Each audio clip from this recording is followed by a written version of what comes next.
राम राम सोयरू, या जेवायला.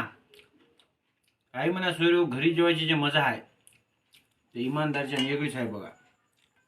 नंबर एकचं गावरान म्हशीचं दही, नंबर एकच्या चपात्या, हिरव्या गार नंबर एकच्या मिरच्या, हे साखर टाकलेलं दही.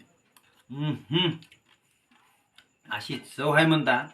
आता मी म्हणलो बा लई दिवस झालं सोयऱ्याला घरी जेवताना व्हिडिओ केला नाही, मग सोयऱ्याला देवा म्हणून लावता. आपल्या बायकोच्या हाताला अशी चव आहे म्हणता, काय सांगता सोय नाही. कस का आहे बेत काय नाही कमेंटमध्ये नक्की सांगा. आणि या जेवायला. लई म्हणाल्या सोयरा काय जेवायला बोलणार, सोयरा काय जेवायला बोलणार. सोयरा बोलणार तर काय झालं हो, तुम्हीच ये ना जेवायला. सोयऱ्याची तर गरीब माणसाची तुम्ही करा जेवाय येता. कस काय जेवणाचा बेत नंबर इथं सांगा.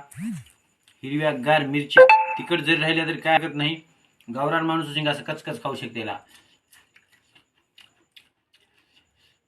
तिखट हाता आता खावा लागते. हेच तर शेतकऱ्याची खरी ओळख होय, जेवणासोबत मिरच्या खायची. नंबर एक दही. कस काय ही म्हणजे मिरची टाकून आणि मीठ टाकून खायचं दही, हे साखर टाकून खायचं दही.